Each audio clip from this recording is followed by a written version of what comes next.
Shalom Ibu Bapak Saudara semuanya, menjumpai Anda kembali dalam program Everyday with Jesus. Barusan saya membaca sebuah artikel tentang pembunuh berantai terkejam di Amerika. Namanya adalah Robert Christian Hansen.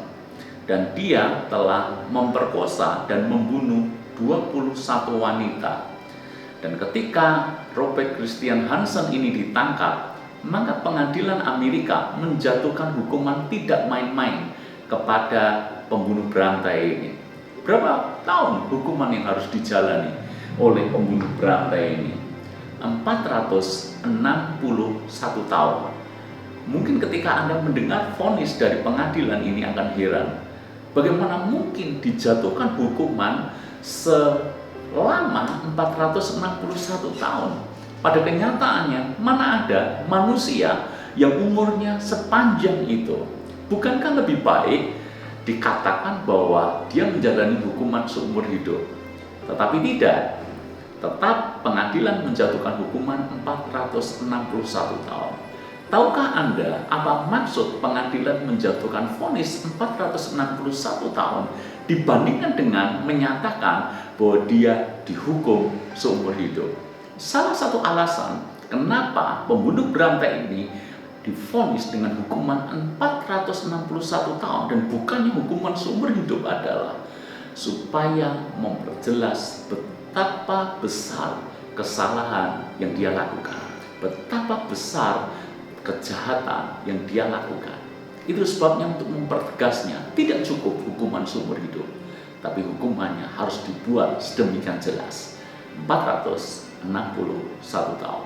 Ketika mengajar tentang pengampunan, Yesus menceritakan sebuah perumpamaan. Dan dalam perumpamaannya, Yesus mengisahkan ada seorang yang memiliki hutang 10.000 talenta kepada raja. Saya iseng-iseng coba menghitungnya. Hitungannya adalah seperti ini. 1 talenta itu adalah 6.000 dinar. Jadi kalau dia berhutang 10.000 talenta, maka hutangnya adalah 60 juta dinar. Dan jika 1 dinar adalah upah 1 hari bekerja, maka dia baru bisa melunasi hutangnya itu, maka ia harus bekerja selama 164.383 tahun. Apa maksud Yesus menceritakan perumpamaan dengan jumlah hutang 10.000 talenta? Untuk menegaskan bahwa hutang kita, manusia berdosa ini, terlampau besar dan tidak mungkin bisa dibayar dengan usaha, dengan apapun juga yang kita lakukan. Ini mirip dengan cerita saya tentang di pengadilan Amerika yang menjatuhkan hukuman 461 tahun dan bukannya hukuman seumur hidup. Perumpamaan ini menunjukkan bahwa dosa kita terlampau besar. Selamanya tidak mungkin pernah kita bisa membayarnya. Justru dengan hutang yang sedemikian besar ini, Allah menyatakan anugerahnya kepada kita. Dia mengampuni kita.